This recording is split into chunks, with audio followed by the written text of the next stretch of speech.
All right, you're still watching Ways. Now, back to our quote that says, in the future, there will be no female leaders. There will just be leaders.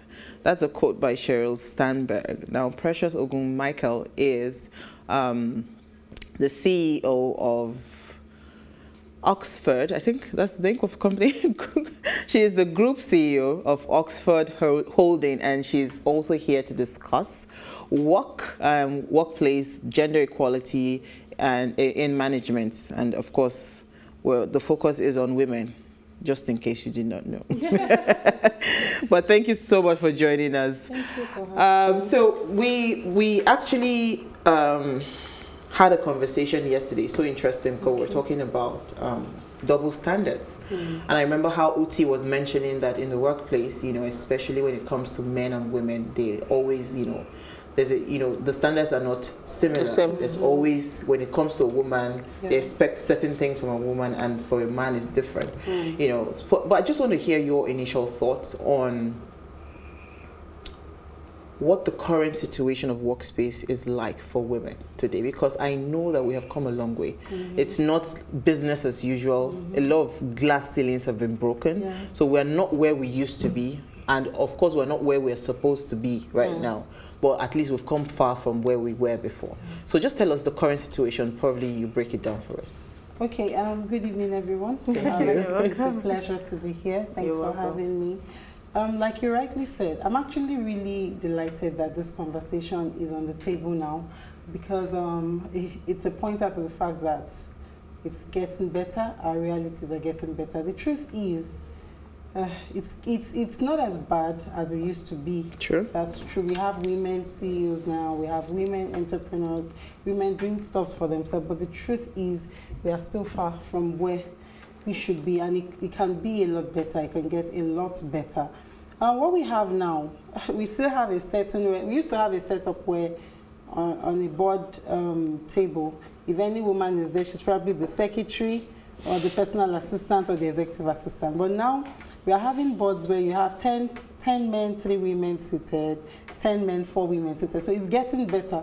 But we want to get to a point where you can't actually notice, or you can't actually count that, oh, the men are more than the women. You can just say, okay, we have 10 leaders here, or we have 15 leaders here, or we have 15 intelligent people here. So we need to move to that point where we stop focusing on the gender, or this is a male, this is a female. We just focus on intellectual capacity, what this person has to bring on the table, and that's what matters most in all our decisions as leaders. Absolutely. So let me come to you, AK. In your workplace, because you work also in a corporate organization, what do you think? Do you agree with her? Well, I do agree with her to an extent. And the funny thing is, I thought you were going to ask me to ask that question because I had a question for her. Yeah, you would ask, but I wanted to get your feedback. I know. So I would agree with her because it's a lot better. I'd worked in an organization where almost, and that's very rare, there were more women in the room than there were men. That is exceptional. It was an exceptional organization. But right now, people are beginning to embrace that thought that women can do as much as men, and not use what makes us women. By that, I'm saying our other responsibilities of being a homemaker and also bearer of children. In the past, it used to be really used against women in the fact that maybe if I'm pregnant in a promotion year, I may not be considered for promotion, probably because I went on maternity leave. But things are getting better, and people are beginning to recognize that women do a lot. In fact, if you see a pregnant woman walking, because I don't know that is guilt, because she knows that she's going to go away, she gives more and extra, somehow to make up for the guilt of her going to give birth to another life. She'll be out for like 3 months. Yes. So while it is getting better, it's really progressive in some organizations, because I think they're being now held accountable for the role that women have to play. My vision is to go beyond saying, because the board say you must have 30%, so we'll stop at 30%. But to see that if a woman is capable of doing something, she should get it on merit. Even if it's 70% or 100%. 100%. Let us just come to the table, because I think there's some men now, they don't have to struggle too much if they know that the 2 people behind them are women. They won't get it. You get. So that's it for me. So you had a question. Okay. So I was going to ask her, because especially in tech, there's still a lot of struggle. So while maybe management and other people are progressing, there's still a lot when it comes to investing in women business. How do you see that playing? Because I think we've even had people come on the show to say how difficult it is to fund women tech. If we look at all the investments that have happened this year, how many of those tech companies, the new tech companies, were led by women? They had all males to use. Think about it. Yeah. All of them, I don't want to mention names, but look at them. The face of the brand, the face of the company are all men. So in that space, what do you think? And do you think there's even progress on that side? Okay, I would use tech as a lead because that's the example you cited, but we must understand that. When I was thinking about this topic, I just knew, and I said I was going to say here that at times we look at it as the company, the corporate sector is where the problem is. The problem actually starts with us. Because there's this residual, for example, I can't imagine calling a company and saying I need a corporate driver, and then a woman shows up at my door. Even as a female, I'll feel like, oh, can she do the job? Why? If a man can, why can't a woman? But then even I myself as a woman, I'll still feel like, oh, she will not be able to do this much. And that is where the problem is. Good. So the problem really is not even, imagine your car breaks down and then they bring a female mechanic. You say, oh, please, Auntie, I'm not trying to discriminate, but I don't need experiments. Right now, This is where I had a different thoughts on this conversation. Why do we focus on empowering women? Why do we think women needs to be given a certain quota? One thing we need to understand is energy flows where attention goes. When we give something a lot of attention, it starts to have a multiplier effect. It becomes more visible. True. She mentioned quite right on the thought around women are the ones that actually sabotage women. Yeah. Men, on the other hand, can easily open a door to you and give you a chance to flourish. We sabotage ourselves by thinking that, why should she get it? Does she even deserve it? If we women start to, first of all, let's get beyond this limitations and this definition of male, female, gender, and start to look at people that, where everything in you, there's a yin-yang, there's a male's energy, there's a female energy. In everybody there's that, and what you manifest is the one that is predominant, right? I've had a situation where people tell me, oh, you behave like a man, because to an extent my male energy is very, very stronger than my female energy. And I think that we need to get to a space in our mind as women where we give ourselves a chance to be everything that we are, and not limit ourselves by our femininity or the fact that this much is expected. But there's a bit of conditioning that affects us all. There's the female wound that we all share. There's a general problem that we all connect with. And because, a bit of spirituality here. We all share a general bond that you can naturally understand the pain of another woman because of that general bond and that general pain that we all share. We need to fundamentally break away from those thought patterns. I do not think that men have anything against women. I do not think so. The way we think about, I understand what happens in the workplace. Unfortunately, I realized very early that I'm allergic to bosses. I did not put myself in a place where I can go into a proper functioning workplace. I realized very early that I would function better as an entrepreneur. No. That I would break rules, I would disobey instructions. So in order not to put myself in a situation where my flaws can be more evident, I decided to focus on my strength and play down on my weaknesses. Absolutely. So it's that. I believe that we need to look at how we look at this thing a bit differently. Times are changing. The conversations are changing. In the workplace, women feel underserved and they manifest things that make them be underserved. Very true. Yeah. You want to please do. Go ahead. I was going to. I always want to pick this conversation from her point of view. As women, we can't pay attention to the fact that the society is saying this, that. At times, as women, we demand for what we don't eventually deliver. For example, you say, oh, I'm a woman, I want a level playing ground, and then we are all on the job, and then they set a meeting for 10 p.m. And then the woman says, oh, but you know I'm a woman. I can't attend the meeting for 10 p.m. Oh, you asked for a level playing ground. Why do you want them to bring in your feminism extra concession? You know, extra concession when you actually want a level playing ground. I once had a lady say this. She said, oh, I can't marry a man who's, sorry, digression. Go ahead. No. I can't marry a man who is not tall, who is not understanding, who is not prayerful. And then eventually she said, I want a man that will just take me for who I am. You want someone to take you just for who you are, but you're not ready to take anyone just the way they are. You've set your rules. So most times we say we want equality, but what we actually want is favoritism. We want the woman favored. Thank you for saying that. So if we really want equality, let's face it. Women see being a female as a disability. You fail an exam and you say, oh, he failed me maybe because I'm a woman. Don't give yourself that consolation. Yes, that's You know, but I want to come in. I'm sorry, I wanted to say something. Meanwhile, while all of this is true, we cannot negate the fact that sometimes some of the things that women fear are very true. Very true. So while I accept that, you know, we shouldn't feel marginalized, but there is marginalization. Take point in case Afghanistan, let me not even go far. All the liberation of women has ended. They have told you, don't even think that you're going to be in government. But they came out yesterday to protest. You will protest. Now, after you protest, you carry gun and go and sit down there. No, what I'm trying to tell you that these things do exist. And I remember when I was on the field, I was a salesperson. I'd been to the north, I also been to the east. Okay, let me even use the east because in the north you would say, you understand. And there were some ladies that had account with us, because I went visiting, that could not talk to us because their husbands were around.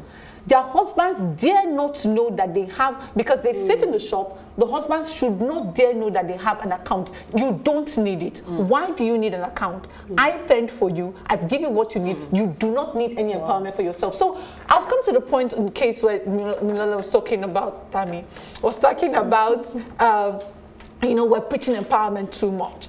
So maybe you would think because we live in Lagos and we're seeing things, these things are real, have been in the field, and I see that women can't even talk or make decisions. And so I think that the case for women empowerment is very valid.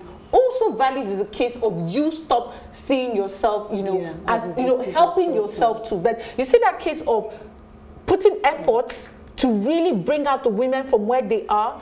It's a valid cause that all organizations and all people doing the work on it should continue doing. Okay, so I was going to come to Precious to ask that, because I've been in certain settings where they had women, and businesses would say, you know what, we have about $1 billion available for grants and everything. They say submit your proposal and say how much you demand, what you want. And you know, the woman kept on harping on the fact that a lot of women were scared.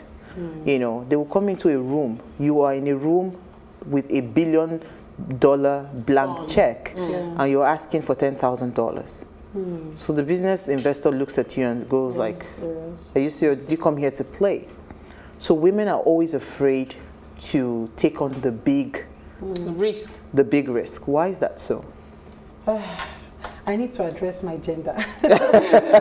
When I have this topic, I always take it from a very personal point of view.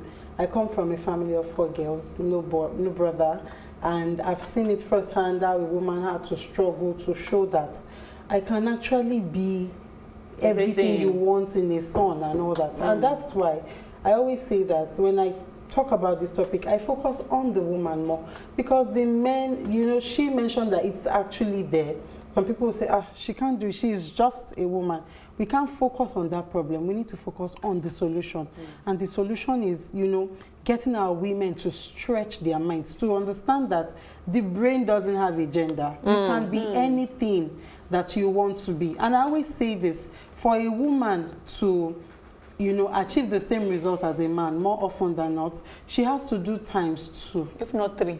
Or ×3 of what the man does, because to whom much is given, much more is expected. When I came into my organization, Oxford Holdings, for example, then it was Oxford Commercial Services, I came in not in a major role, so to say, and like she said, I was pregnant at some point, and I remember I told myself, this pregnancy will not be a factor for me to give excuses to deliver on the job. When I was at home on maternity leave, I got a promotion letter. And the promotion letter needed me to resume immediately. And I kept saying, I am on maternity leave. I'm not going to resume in the next 3 months. And my boss looked me in the eye and said, I gave you the promotion because I know you will definitely deliver. So we need more bosses like that. We need more open-minded people that can say, I want to focus on what this person brings on the table, not the gender. And even more kind to go a long way to understand the limitations of that gender still, because regardless of how macho we want to put ourselves out there, no matter what, there are still certain things that you understand that, oh, this is a woman on the job. I have to be considerate in this regard. So together we can make it a win-win. We need to enlighten the men, we need to enlighten the women. The women are scared because they feel, oh, let me just start small. Women box, we're very conservative. Women box their level of achievement. I just want to be independent. There's nothing like that. You just want to be. No, you should go all out. You say a man say, I want to take over territories. The woman will say, I just don't want to depend on anybody to buy my wigs. No, you should be able to go all out and say, see, I'll do big things. I will deliver. Yes, my darling. Because you're going to believe in us now. Do you have any final comments? Okay. Well, I want to say that a lot of the time women are very reclusive and withdrawn because of our innate nature. The men tend to be the one that is outgoing and more visionary, more driven, more risk takers. That's why it is easier for us to attribute choleric traits to men as against to women. You know. So it's really about who we are intrinsically. Our core, our nature as women is to put everything together, supervise and manage. And we are conditioned to make sure that we make the best of every resources at our disposal. Absolutely. That's largely why women don't go all the way out. But there are some of us that wants to really push for things that the men are pushing for. And you find that just like there's a deep-rooted programming that even you would feel that, are you crazy? Placing such a demand on life, having these dreams and having this expectation. You know, I've had a situation where I've asked some questions, very personal questions, and the man looks at me like, that's not how it works to me, Lola. It's the woman that should be the first lady. I'm not supposed to be the first man. You know, funny thoughts, you know. But it goes on to say that we women need to do better. We need to push ourselves out there more. The more we push the frontiers, the beautiful thing about life is that nothing is fixed. Everything is in a constant state of evolving, and it's still very, very fluid. The moment you observe, the very act of measuring a thing influences the outcome. The moment we start to look at life like, okay, women are getting more empowered, women are doing better things, you start to see more women spring. Absolutely. That's exactly what we see in our society right now. So really, that's my thoughts on that. Okay, on that note, we're going to take a break. Stay with us, we'll be right back.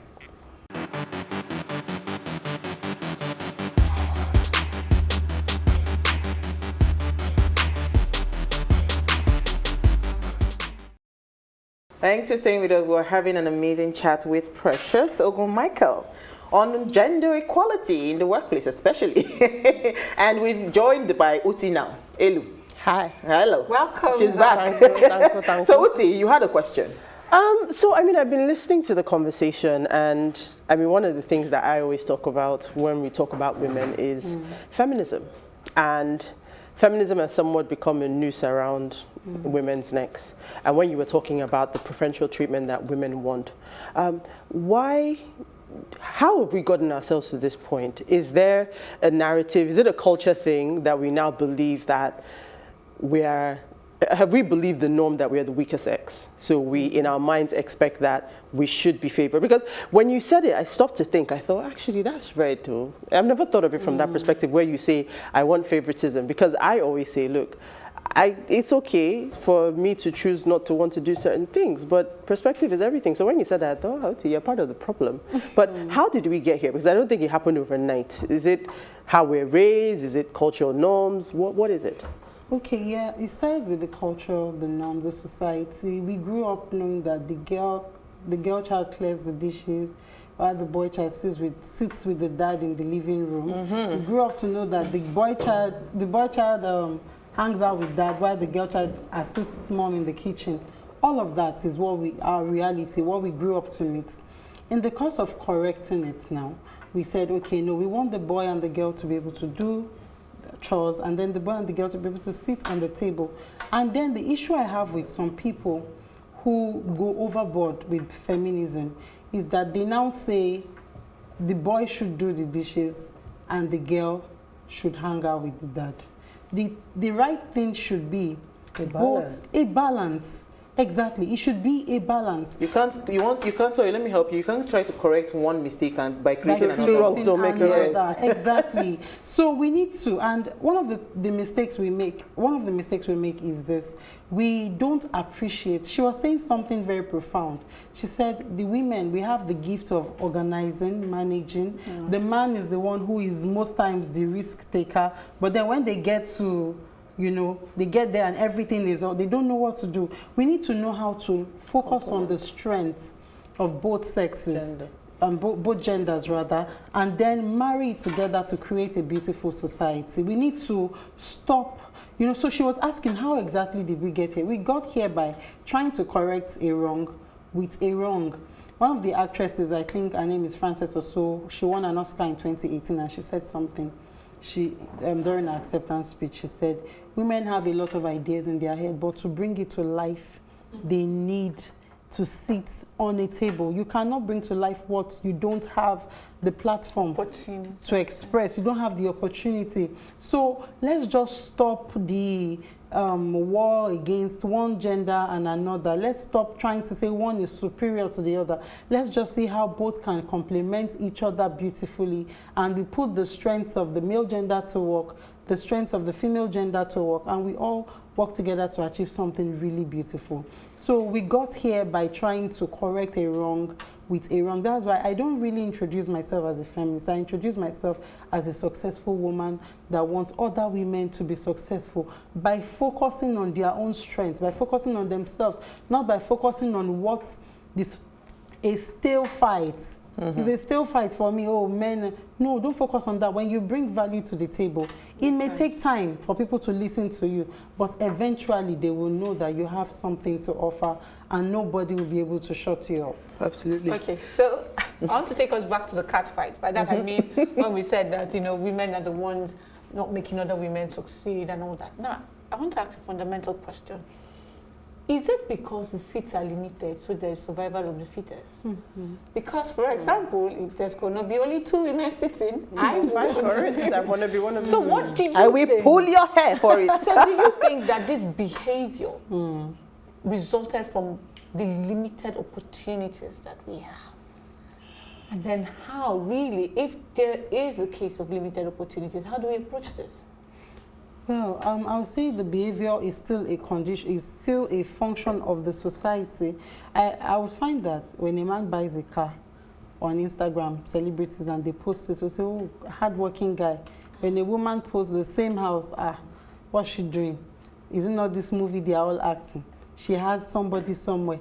That mindset is there. The society, there is a wrong, and then the seats are limited, I must say. Would you blame them though? The men? The people that think that a woman has gone to sleep around to buy those cars, would you blame them? It's rather unfortunate. I wouldn't blame them, because now on Instagram, because you went there, when you go on Instagram, you see a lot of girls enhancing or what's the word? It can be augmenting their bodies.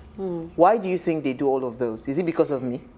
It's not because of me. So I kept on asking a question. I had to ask some people that I don't understand. Is it that if I have a certain kind of body, the money that I would get, oh yeah, they said, yeah, it's a big deal. So you can actually charge as high as 10 million naira per night. I say, really? So this is a big business. So, I mean, we also allow ourselves to be used as the sexual image for music videos, for adverts or whatever it is. So would you blame someone if they see an attractive woman that is looking beautiful, buying houses and cars, and they say, what is she? Who is she sleeping with?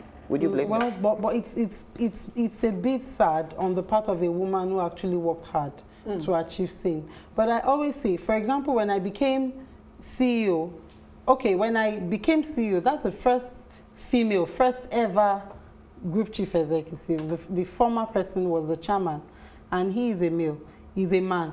I expected and I implied that, oh, a lot of people will say, oh, are you sure? Are you sure? I was going to ask, is he your husband? No, it's not. Are you sure? But then I wanted to, it's painful to say, no, I did not do. I just felt like, okay, let them say, let me give you some time. When I stay 3 months in office and they hear me speak and they hear me work, they will understand that, please, just let this person be. She did not do it. So women we need to understand that not everybody is doing that. And we also need to understand that you can get there without doing it, because somehow the society, environment is conditioning the minds of women to believe that, see, forget it, you cannot move without doing this. Okay, so and it's almost looking like the truth, but it's not. Sorry, you wanted to come in, but I wanted to ask one question. Okay. Back to my question of the loans and everything. Okay. How do we get women to start owning multi-billion naira businesses? Okay. And we're not thinking, because every time I see women businesses, it's about kobo. You're just, doing, scraping the 5 million naira turnover, 10 million naira turnover, women empowerment. She's smiling because she's part of them. Okay. our SME bankers. What I'm asking is that you are not seeing the moves, you're not seeing the operas. You're saying every time you're seeing Mo is just a one. We want to have many of women, because because I think when women are thinking businesses, you just said it though, because again, even when we have those women, they are not recognized as having done that. They'll say a man helped her. Yeah, exactly. Yes, so you want it, but you can't appreciate it when you have it. Because Instagram has these influencers, right? There are many of them who augment their bodies because they want to make money. Because when I post on social media, I'm going to make money from social media as an influencer. They're working hard. But for the fact that they've augmented their bodies just to catch attention, then you think that automatically she's doing it for a man. So you can't have your cake and eat it. Sorry, I jumped in there. Okay. So please, women, I want us to agree to stop focusing on what will they say or what will it look like. How do we get, you have not answered my question. How do we start to get more women owning those multi-billion naira businesses? How do we get women to truly support women? It's not for on Instagram. How do we do that? I would like to say, like I said, it starts from the home. Let's go back to the home now. I have parents, like I said earlier, we were 4 girls in the home, 4 girls, no boy, and then it was like, oh really, what are they going to become? And my parents, yes, housewives. My parents, I always say, I will always give them that credit. They committed themselves to raising. I remember my parents would say things like, by the time I'm done raising you, where you will be speaking, men will sit. That thing always, it puts it in our heads that, see, regardless of whether male, female, young or old, you are the best of your kind. Just go and be anything. My other side is a medical doctor, I'm a lawyer, we are all professionals. And limitation, I always say to people, limitation exists only in one place. In your mind. And that is in your mind. If you can kill it there, there is nothing you cannot achieve. When I joined the organization, we were doing billions. I said, no, when I come in, we'll do multi-billions. No small dreams, no small goals. Women should kill limitation and dream big. You can be anything whatsoever it is that you want to be. So we need to, as parents, we need to mentor our kids equally. Don't say the boy will manage the family business while the girl will support. Let them know that they can both manage. Then for those of us who sit, I want to appeal to bosses, those of us who sit in positions that we can make decisions. Don't focus on the gender, focus on what the capacity this person has, and allow them. In Oxford, where I work, we have female GMDs, we have female managing directors. Level playing ground for everybody, no gender parity, no bias. You can see that already. Yeah, So, yes, I know. So it was a tough decision for my boss. I'm sure a lot of people looked him in the eye and said, do you know what you are doing? You are stepping out and you are putting a woman. The way they say it's more like a disability, like a blind and a deaf. I don't know how, we are putting a woman. Okay, let's see how. I said, no, leave her. And then we should not just, as women, we should not just support women and dump them there. A mentor is someone who puts someone in a position and also consistently guides the person. Women are vulnerable. We know that we have those limitations as women. You should also be able to ensure that you support that woman and support that woman to the core. Absolutely. So women, please, let's speak for each other. Let's stand for each other. If someone is talking down a woman and saying, oh, just prove them wrong. She doesn't have to. She did not slip her way up there. Even if she did, you don't have to. Just know how to help another woman rise. All right. And I think we have a lot of loans now that can help women. I heard of one recently again that is strictly for, in fact, if there's a man on the board, they won't give you the loan. Imagine, is that not bias? Okay, let's not talk about that. But you have a comment? There's a lot now that can help women be better. And you know, it's funny that you mentioned that. I was actually going to speak about that, but let me take the comment first. Okay. So it says, good evening, ladies. Kudos for supporting our own Super Eagles. On today's topic, Super Falcons are a typical example of what a man can do, a woman can do it too. Yeah. Women should stop underrating themselves as a frontline worker at any corporate organization. An example is Oprah Winfrey, Mrs. Alakija, etc. I do advise and encourage my girls right in front of their brother that success doesn't have gender characteristics. It's what you put in, you get out at the end of it all. Do have a great weekend, ladies. That's from Ade in London. Thank you for the comment. Thank you very much, Ade. Always watching for us from London. Please, can I add something? She said she had a question, so she doesn't lose her thought. I just wanted to, you know, when you talked, made the last comment, I thought we are in a time when more and more organizations are talking about gender parity. They're trying to do more to get women to the table. And this, for me, is reminiscent of when we were dealing with racism, you know, back in the day. I feel like we're getting to a point in some places where it has become more important to simply be female than to be qualified. So there's a risk there that I see that might be unfolding, and just would like to hear your thoughts around that. Okay, well, I don't see it more like a risk. We have to do that so that we can level up faster, because the gap is still wide. So I feel like if it's still on a 70-30%, we can give women the opportunity to, you know, come up faster, and then we say, okay, now we can actually settle in. I don't know if... Do you know, the funny thing is... the funny thing is that I was going to say that in answer to your question, the way that we can make more millionaires is by putting the investors that will invest in their kind. Full stop. That's what I was going to say, and that's what she's saying. That there has to be a time where you have to escalate the women. Let them just come up and make decisions, especially with investments, especially when you're talking about tech. Because, sorry, gender will always support their agenda. If there's a man here, they will pick it. They will choose to invest in the man than invest in the lady. I've had female friends that went to pick a guy to go on a presentation because it was a tech presentation. So we need women to go to the front so that she can support me, support Utsi, we will support you, we will support other women. And that's the way we would come up. Quickly. So you have a final thoughts? Okay, my final thoughts, please, we need to create a balance. In correcting the menace of, gender inequality, let's be careful to ensure we are not also killing the man. Like she said, some people just get in simply because you're a woman and I want to help. No, let's leave the ground leveled. Let's have intellect count. Let's have vision count. Let's have capacity count. Let's have what you can bring on the table matter more than, this is who she is. She is a female, this is a man. And I believe that if we put our hands together and focus on the strengths of each gender, we'll have a better society. Absolutely. That's good. Thank you so much. That's a nice way to wrap it up. Precious Ogun-Michaels. Yes. And thank you, Uti Elu. Thank you, Akanima Ojo. It was an absolute pleasure. My brain is in Super Eagles right now. And thank you to Damilola. Damilola had to step down for Uti. Milola. So someone says, women should stop asking men for their liberty and let them take it by force. I don't hear you. But thank you. I think we had an amazing time. We hope you come back again. All right, so before we go, do ensure you follow us on Instagram. It's at PlusTvAfrica.